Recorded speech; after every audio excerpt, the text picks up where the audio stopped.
Di sebuah kamar hotel mewah di pusat Jakarta, Aisyah membuka pintu dengan tangan gemetar. Matanya melebar saat melihat Maya, kekasihnya selama 2 tahun, berdiri di depan cermin sambil mengenakan gaun pengantin putih. "Maya, apa ini?" tanya Aisyah dengan suara parau. Surat undangan pernikahan yang jatuh dari tangannya menunjukkan nama Maya dan seorang pria asing. Maya berbalik, wajahnya pucat, dan air mata mulai mengalir. Aku harus melakukannya, Aisyah. Keluargaku memaksa." Hati Aisyah hancur seketika, tapi dia tidak bisa pergi. Malam itu menjadi awal dari badai emosi yang akan mengubah hidup mereka selamanya. Aisyah, seorang wanita berusia 25 tahun yang bekerja sebagai desainer grafis di sebuah agensi kreatif di Jakarta, selalu merasa hidupnya seperti pule yang belum lengkap. Dia tumbuh di keluarga konservatif di Bandung, di mana ayahnya seorang pengusaha sukses yang tegas dan ibunya seorang ibu rumah tangga yang taat pada norma sosial. Sejak kecil, Aisyah tahu dia berbeda.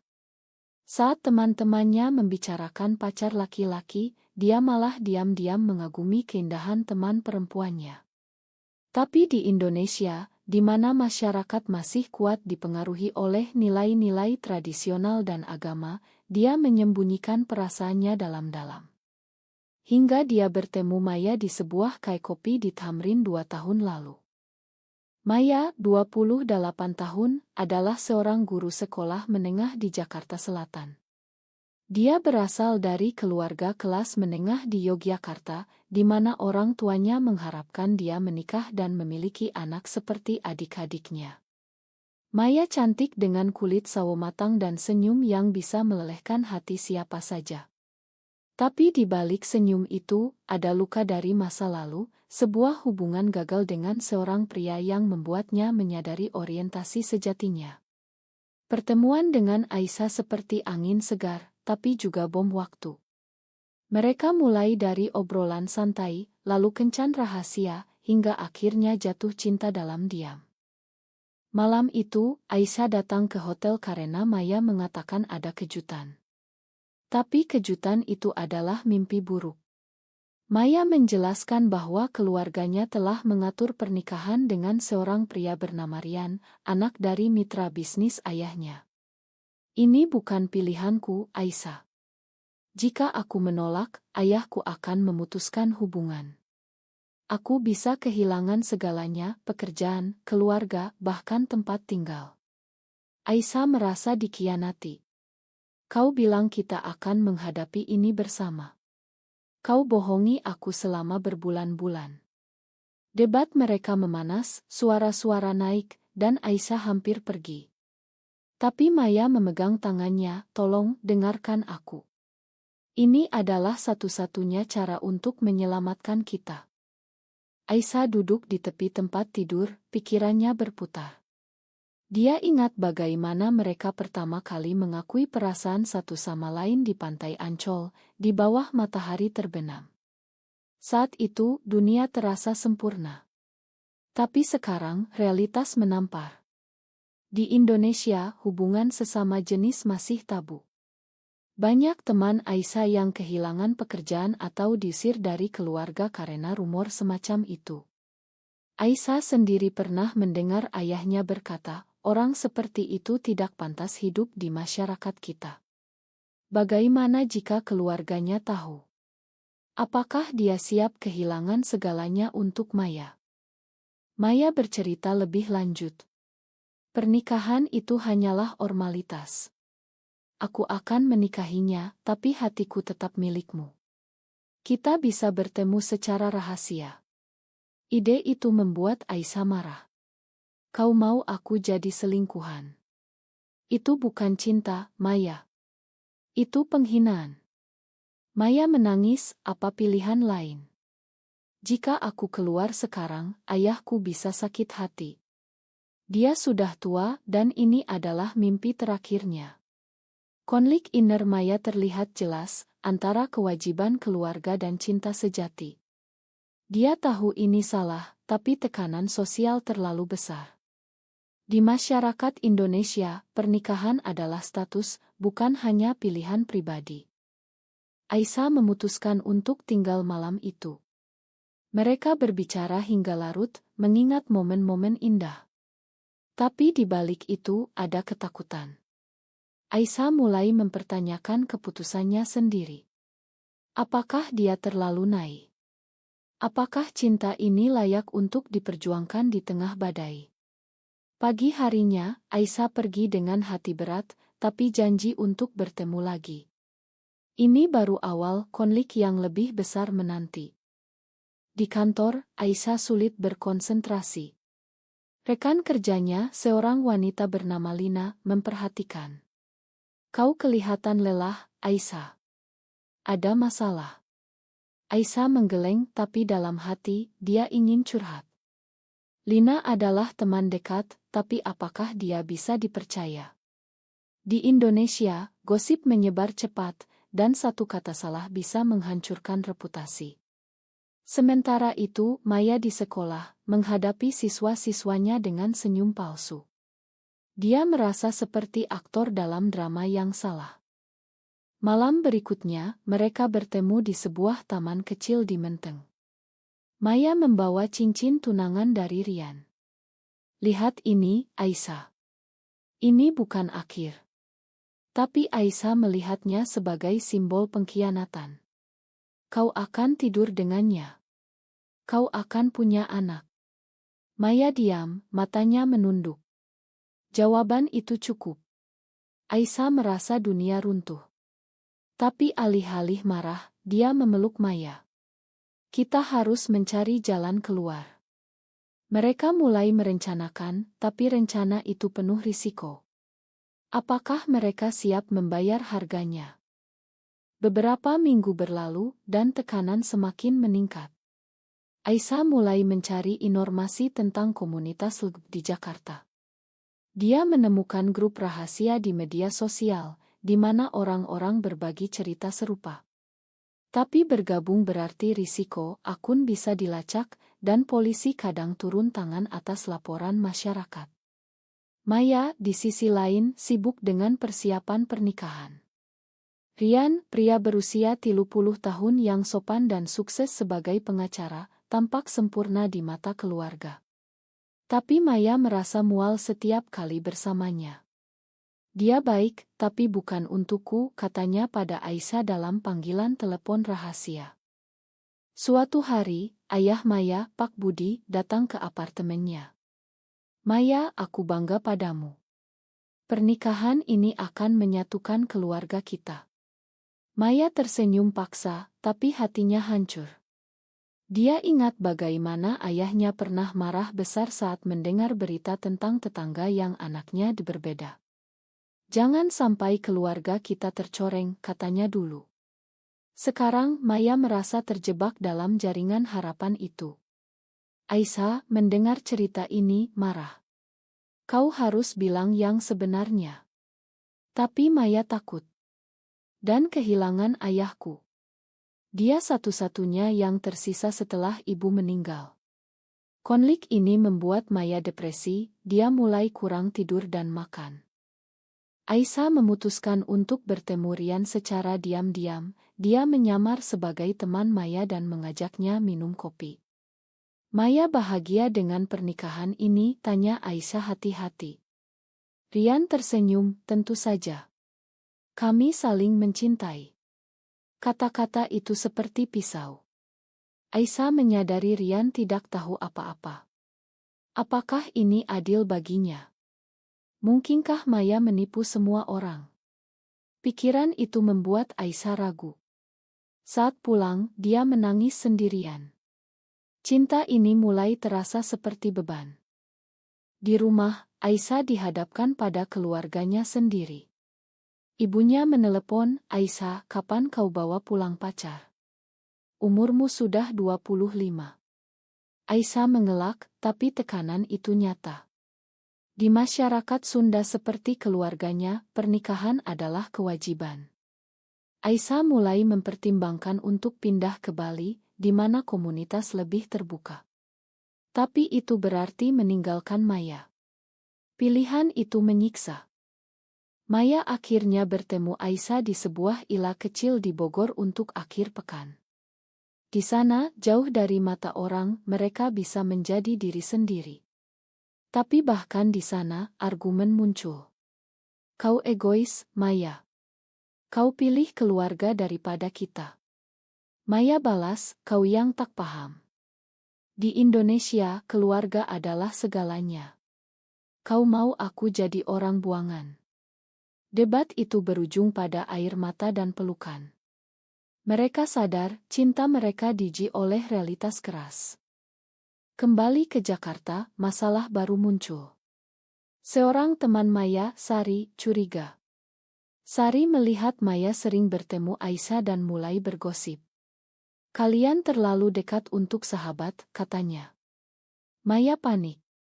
Jika gosip menyebar ke sekolah, dia bisa dipecat.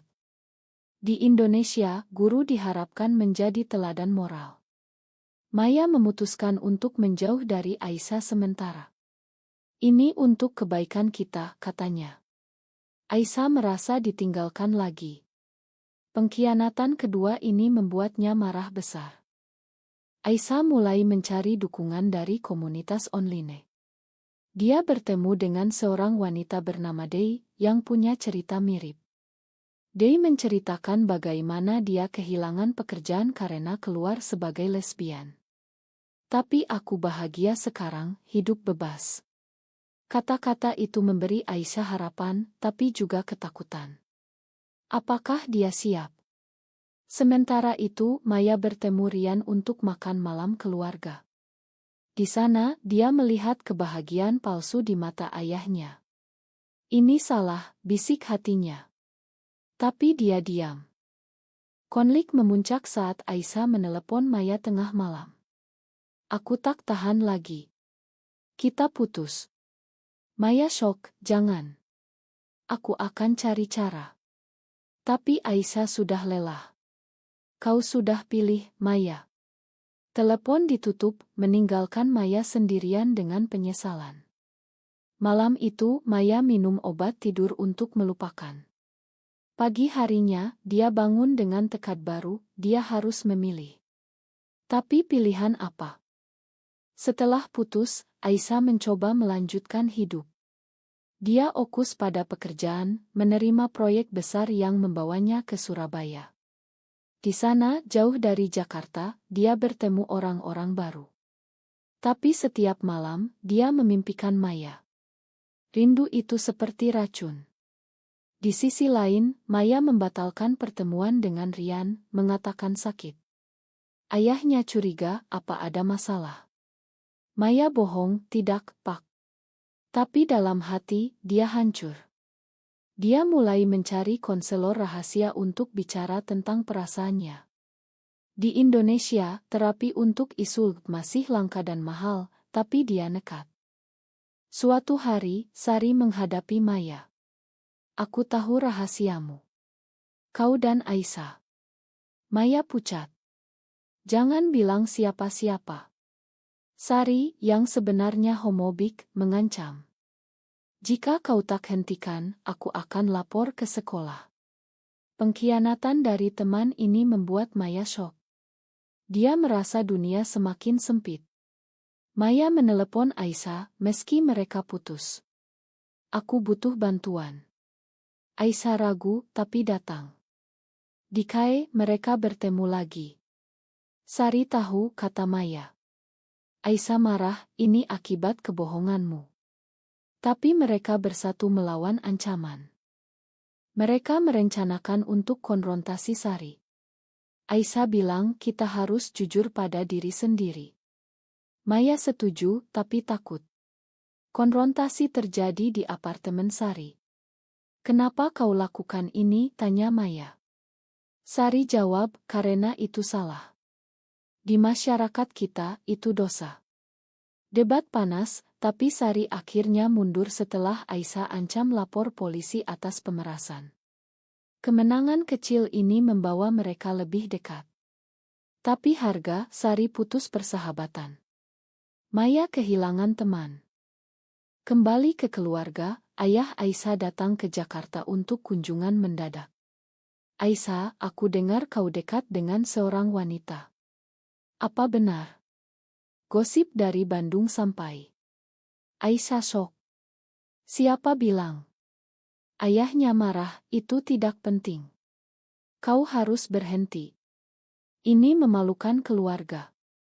Aisyah menangis, Pak, aku mencintainya. Ayahnya pergi dengan amarah, mengancam putus hubungan. Aisyah merasa sendirian. Dia hubungi Maya, aku kehilangan ayahku karena ini. Maya datang, mereka peluk. Kita bersama sekarang. Maya memutuskan membatalkan pernikahan. Dia bicara pada Rian. Ma, aku tak bisa. Aku mencintai orang lain. Rian syok, siapa? Maya jujur, seorang wanita.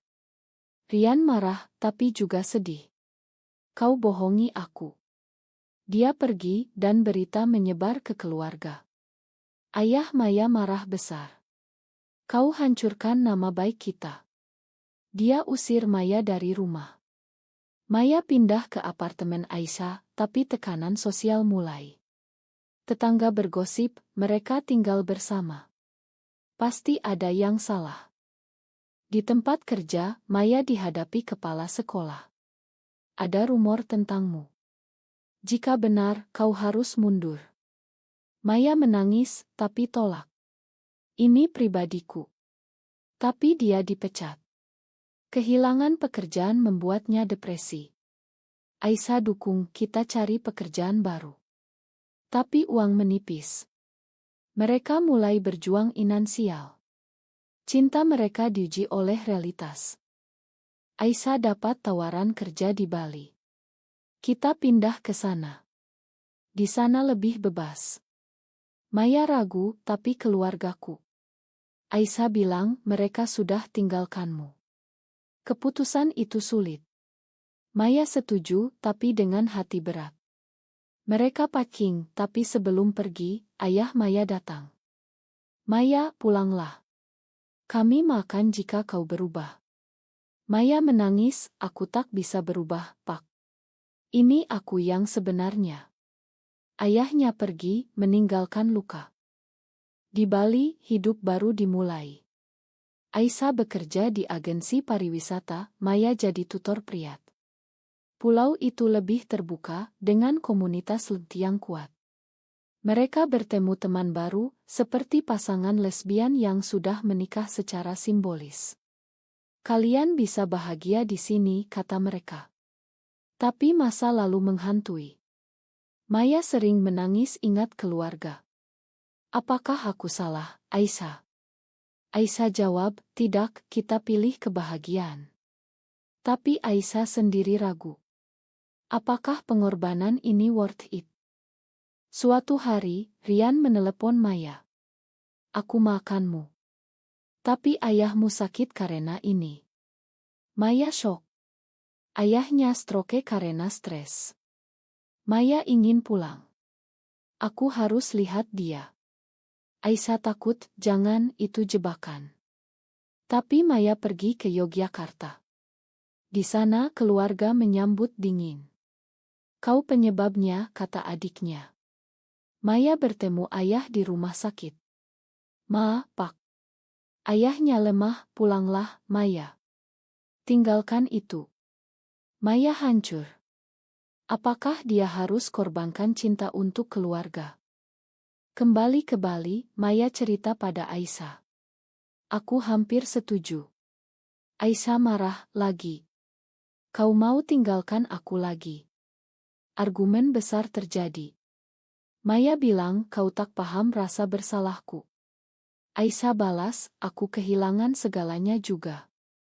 Mereka pisah kamar malam itu. Pagi harinya, Maya pergi tanpa kata. Aisyah panik, cari kemana-mana. Maya kembali ke Jakarta, ke rumah teman lama. Di sana, dia renung.